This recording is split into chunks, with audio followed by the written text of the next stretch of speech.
Shalom saudaraku sekalian. Kali ini saya ingin menyampaikan renungan berjudul Dosa yang Tidak Diampuni Tuhan. Untuk itu, silakan subscribe, share, dan like renungan ini. Tuhan Yesus memberkati. Sebab itu aku berkata kepadamu, segala dosa dan hujat manusia akan diampuni, tetapi hujat terhadap Roh Kudus tidak akan diampuni. Matius 12 ayat 31. Hal yang amat menakutkan bagi orang bersalah adalah menerima hukuman, terutama hukuman dari Allah. Ia amat ketakutan bila membayangkan hukuman negara, terlebih lagi hukuman dari Tuhan Allah. Namun dosa dapat ditebus melalui darah pengorbanan Yesus di salib. Sebab inilah darahku, darah perjanjian yang ditumpahkan bagi banyak orang untuk pengampunan dosa. Matius 26 ayat 28. Allah mengaruniakan pengampunan atas dosa manusia melalui iman kepada Yesus. Sebab upah dosa ialah maut, tetapi karunia Allah ialah hidup yang kekal dalam Kristus Yesus Tuhan kita. Roma 6 ayat 23. Tapi saudaraku, ternyata tidak semua dosa manusia terhadap Allah akan diampuni. Jadi berhati-hatilah untuk kesalahan itu. Perbuatan dosa apa sajakah itu? Mari kita saksikan. Yang pertama ialah dosa menghujat Roh Kudus.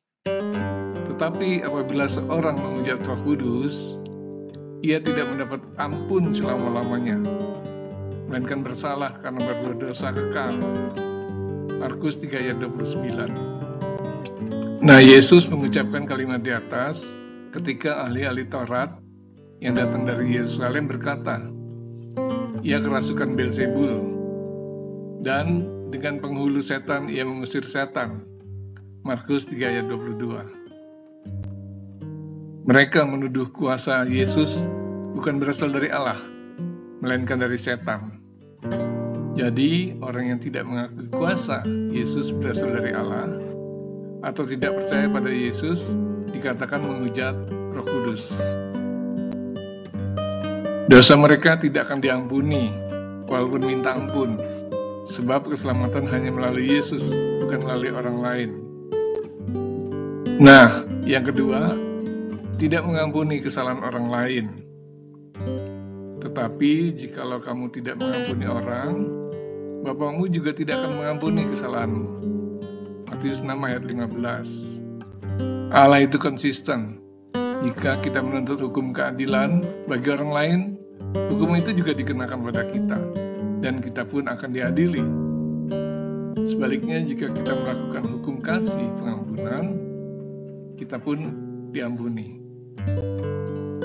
Jadi sehebat apapun kita mohon pengampunan Tuhan, jika kita masih mendendam pada orang lain, kita tidak akan diampuni Tuhan. Yang ketiga, tidak melakukan kehendak Bapa di surga. Bukan setiap orang yang berseru kepadaku, Tuhan, Tuhan, akan masuk dalam kerajaan surga, melainkan dia yang melakukan kehendak Bapa-Ku yang di surga. Matius 7 ayat 21. Sekalipun kita sudah berseru dan memanggil Tuhan, jika kita tidak melakukan kehendak Bapa dan masih melakukan kejahatan, kita tidak mendapat pengampunan. Penebusan Yesus terhadap manusia bukan hanya sekedar upaya memindahkan manusia dari hukuman kekal menuju kehidupan kekal,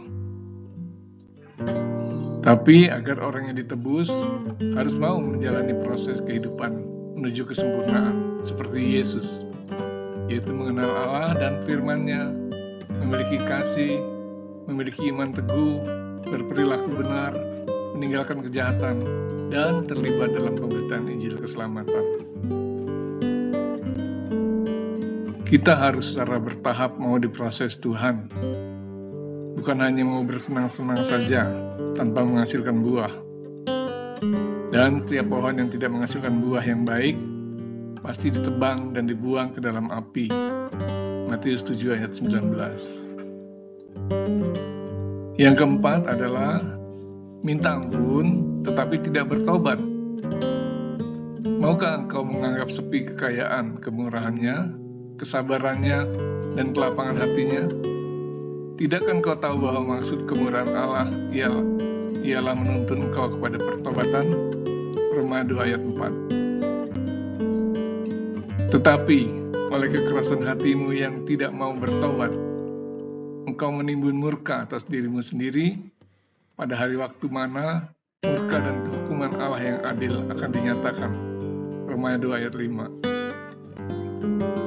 Ada banyak orang Kristen setelah berbuat dosa minta ampun, namun kemudian berbuat dosa lagi, lalu minta ampun lagi, terus-menerus berbuat demikian. Mereka minta ampun, mungkin dengan air mata bercucuran, tetapi tidak bertobat. Mereka menganggap sepi kemurahan Tuhan. Mereka berpikir, jika saya sudah minta ampun, Tuhan sudah ampuni dosa saya. Besok berbuat lagi, lalu minta ampun lagi. Mereka mempermainkan dan mempermalukan Tuhan. Benar bahwa orang percaya bisa saja terjatuh dalam dosa, sebab kesempurnaan itu belum tiba. Namun mereka segera bangkit kembali dan tidak akan mengulangi dosa itu lagi.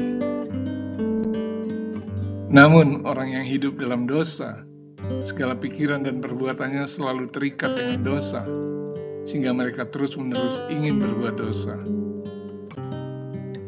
Orang yang selalu hidup dalam dosa tersebut tidak akan menerima pengampunan Tuhan dan akan menerima murka Allah.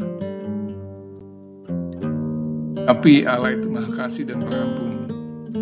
Dia memberikan pengampunannya melalui pengorbanan Yesus. Terimalah pengampunan itu. Bertobatlah dari dosa. Percayalah pada Yesus, serta hiduplah sesuai perintah Tuhan, dan jangan memandang rendah kemurahan Tuhan, maka kita akan menerima kehidupan kekal. Amin.